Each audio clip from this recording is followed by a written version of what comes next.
Lucette pour ces mots gentils. Et je rebondis d'ailleurs sur ce qu'il a dit pour vous prier de m'excuser parce qu'après mon intervention et les réponses que j'obtiendrai, je devrais me retirer. Je suis en retard de plus de 2 heures pour un événement, et même 2 événements que je dois présider. Voilà.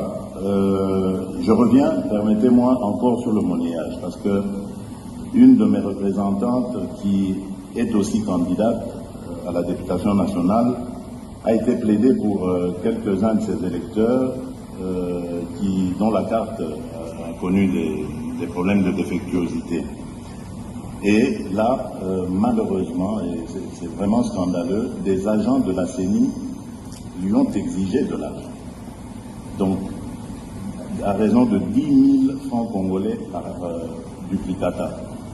Je vous prie, Monsieur le Président, de tout mettre en œuvre pour non seulement définitivement éradiquer ce genre de pratique, mais aussi trouver ce genre de responsables et de les sanctionner sévèrement. Parce que ça commence comme ça et on ne sait pas comment ça va finir. Donc soyons très prudents.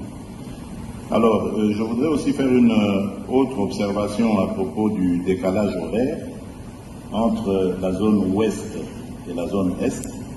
Est-ce que le fait qu'à l'est, le scrutin se terminera avant, 1 heure avant normalement, il sera clôturé 1 heure avant l'ouest, ne risque pas de donner l'occasion à certains mal intentionnés de faire des...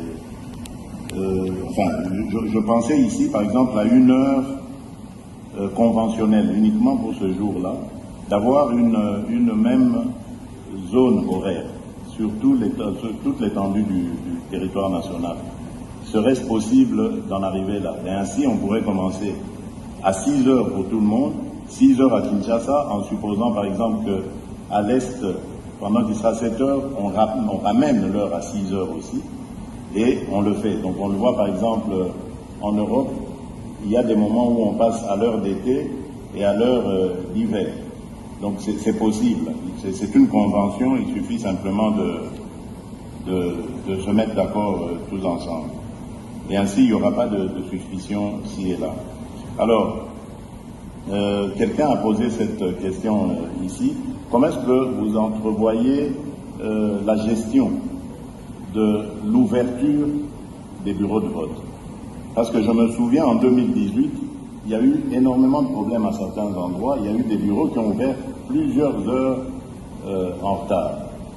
Et surtout, lorsqu'il y a des intempéries, comme la pluie, ça emmène aussi encore ce genre de retard. Est-ce que vous êtes suffisamment parés à de telles éventualités?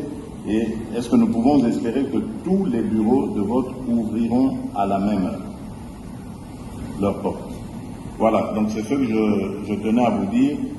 J'attends donc votre réaction, Monsieur le Président, avant de pouvoir me retirer. Je m'excuse en tout cas encore une fois auprès de mes collègues candidats, mais le devoir m'appelle. Voilà. Excusez-moi, Monsieur le Président. Puisque le candidat numéro 20 va partir et que je prévoyais de poser une question de régularité et d'égalité qui est en rapport avec le pouvoir qu'il exerce encore, et je voudrais, Monsieur le Président, que dans le cadre de la régularité du principe d'égalité, nous, les candidats présidents de la République, on devait bénéficier des mesures de sécurité que doit nous garantir le président de la République sortant. Et je voudrais qu'ils nous disent, avant de partir, quelles sont ces mesures. Parce que si nous sommes égaux en tant que candidats, mais nous ne le sommes pas en réalité, parce que pour que le président candidat arrive ici, la route était barricadée partout et il a pu arriver tranquillement. Mais nous, on était dans des embouteillages, il a fallu négocier. Mais si, dans le cas des mesures qui sont prévues, on peut nous assurer aujourd'hui que nous aurons le nombre de gardes, mais aussi un véhicule pour les policiers qu'on aura, un véhicule gyrophare pour nous ouvrir la route. Pendant le temps que nous sommes candidats, ce serait juste.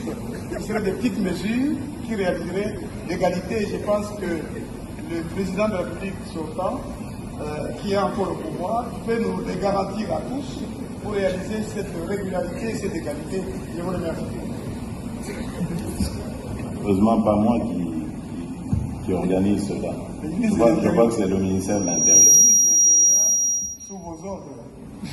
Aussi les comportements de gouverneurs dans des provinces qui interdisent le meeting, la réunion.